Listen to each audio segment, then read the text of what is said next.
안녕하세요. 책을 읽어주는 남자 김원철 인사드립니다. 네, 오늘 10월 20일입니다. 자, 이번 주 읽어드릴 책 바로 스펜서 존슨의 선물. 네, 계속해서 읽어드리도록 할게요. 세상에서 가장 소중한 선물이란 내용입니다. 옛날에 한 소년이 살고 있었어요. 소년은 지혜로운 노인이 들려주는 이야기를 귀담아 들으면서 세상에서 가장 소중한 선물에 대해 배우게 됩니다. 소년과 노인이 서로 안 지는 1년이 넘었으며 그들이 함께 이야기하는 것을 즐거워했습니다. 어느 날 노인이 소년에게 이야기합니다. 내가 하는 이야기 제목이 세상에서 가장 소중한 선물인 까닭은 이보다 더 소중한 게 없기 때문이란다. 그게 왜 그렇게 소중한데요? 이 선물을 받고 나면 내가 더 행복해지고 원하는 건 무엇이든지 훨씬 더 잘할 수 있게 될 테니까 그렇지. 정말요? 소년이 놀라며 그렇게 말했지만 그 말의 뜻을 다 이해하지는 못했습니다. 언젠가 꼭 그런 선물을 받았으면 좋겠어요. 내 생일 날 받으면 정말 좋을 텐데. 소년은 그렇게 말한 뒤 곧 어디론가 놀러를 갔습니다. 노인은 그저 방긋이 웃기만 했습니다.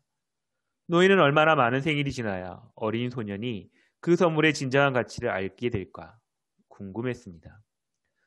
노인은 소년이 동네방네에 뛰어노는 것을 즐겁게 지켜보았습니다. 종종 소년의 얼굴에 환한 미소가 떠오르는 것을 보았고 소년이 나무에 매단 그네를 타면서 즐겁게 웃는 소리를 들었습니다.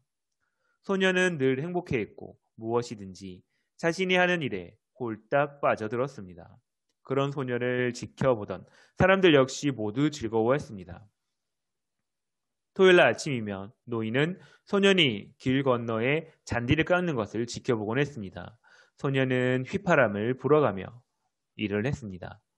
노인의 어린 친구는 무엇을 하건 늘 행복했던 것 같았습니다. 어느 날이었어요. 아침에 노인을 본 순간 소년은 언젠가 노인이 세상에서 가장 소중한 선물에 들려준 것을 기억해냈습니다. 소년은 그동안 자신이 받은 선물들을 하나하나 떠올려 봤습니다. 지난날 생일날 받은 자전거, 성탄절 아침에 크리스마스 트리 밑에서 발견한 선물 같은 것을 떠올려 봤어요. 하지만 그런 것들은 즐거운 마음이 그리 오래 가진 않았습니다. 그래서 노인이 얘기한 선물이 더욱 궁금해졌습니다. 그 선물이 뭐가 그리 특별할까?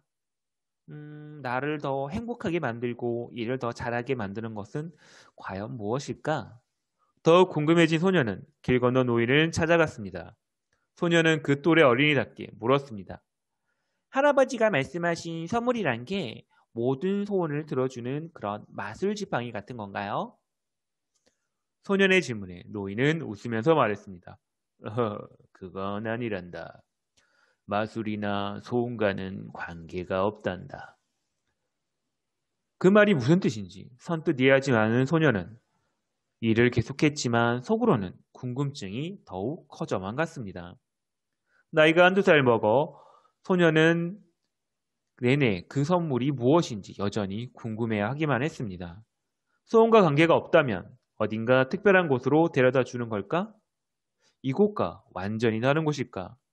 마을 사람들도 옷도 말도 집도 돈까지도 다른 먼 나라로 여행 가는 것일까? 나는 어떻게 그런 곳에 갈 수 있을까? 궁금증을 견디다 못한 소녀는 다시 노인을 찾아갔습니다. 그 소중한 선물이란 게 어디든지 제가 원하는 곳으로 데려다 주는 그런 타임머신 같은 건가요? 그것도 아니란다. 내가 그 선물을 받을 때쯤이면 더 이상 어디론가 가고 싶은 꿈 따위는 필요 없을 거야. 세월이 흘러 소녀는 10대 청소년이 되었습니다.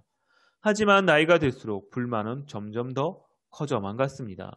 나이가 들수록 더 행복해질 거라는 기대를 했었는데 오히려 갖고 싶은 것만 늘어났습니다. 친구는 물론 갖고 싶은 물건도 더 늘었고 좀 더 재미있는 것을 원하고 있었습니다.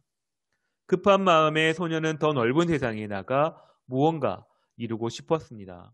그때 노인과 나누었던 이야기들을 떠올렸고 그 선물에 대한 생각이 점점 커졌습니다. 소녀는 다시 노인을 찾아갔습니다. 그 선물이라는 것이 저를 부자로 만들어주는 그런 것인가요? 그래, 그럴 수도 있지. 그게 너를 얼마든지 부자로 만들어줄 수는 있어. 하지만 그 가치를 금이나 돈으로는 따질 수는 없단다. 그 말에 소녀는 더욱 혼란스러워졌습니다. 그 선물을 받으면 더 행복해질 거라고 하셨잖아요. 그래, 분명히 그랬지. 그뿐만은 아니란다.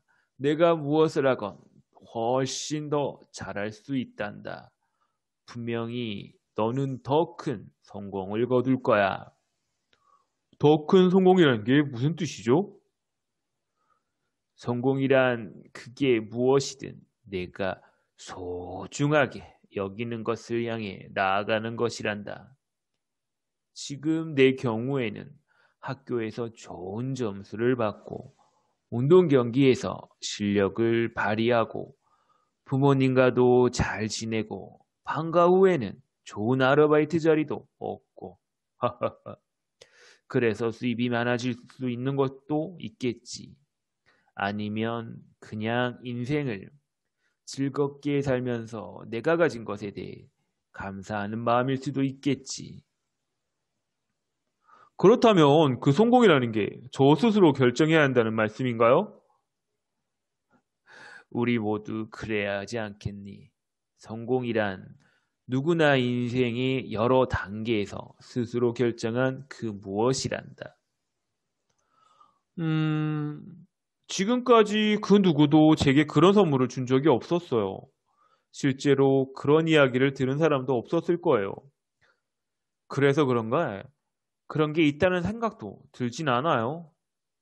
아니, 그렇지 않다. 그건 실제로 있단다. 내가 볼 때는 내가 아직 제대로 이해를 못하는 것 같구나. 그 선물이 무엇인지 당신은 이미 알고 있습니다. 그것이 어디에서 찾아야 하는지 당신은 이미 알고 있어요. 그리고 그것이 어떻게 행복을, 성공을 가져다 주는지 당신은 이미 알고 있습니다. 지금보다 더 어렸을 때 당신은 그것을 가장 잘 알고 있었어요. 다만 잊고 있을 뿐이죠. 이번에는 노인이 소년에게 묻습니다. 내가 지금보다는 더 어렸을 때는 말이다. 잔디를 깎을 때 즐거웠더냐 아니면 괴로웠더냐? 즐거웠죠? 이제는 좀 더 자란 소년이 대답을 했습니다. 왜 좋았을 것 같으니? 소년은 잠시 생각에 잠겼다가 대답을 합니다. 그때는 그 일을 아주 좋아했으니까요.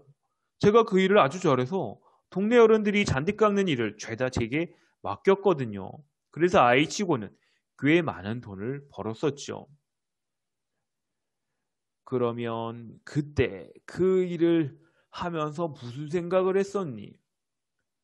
열심히 잔디 깎는 일만 생각했죠. 어떻게 하면 장애물을 피해서 잔디를 예쁘게 깎을까? 그런 생각만 했어요. 어떻게 하면 더 빨리 잔디를 깎고 더 잘할 수 있는지만 몰두했죠. 무엇보다 제가 맡은 일에만 열중을 했습니다. 소녀는 당연한 듯 잔디 깎는 일을 설명했습니다. 그러자 노인은 앞으로 몸을 숙이며 소년에게 말을 했습니다. 그래, 바로 그거야.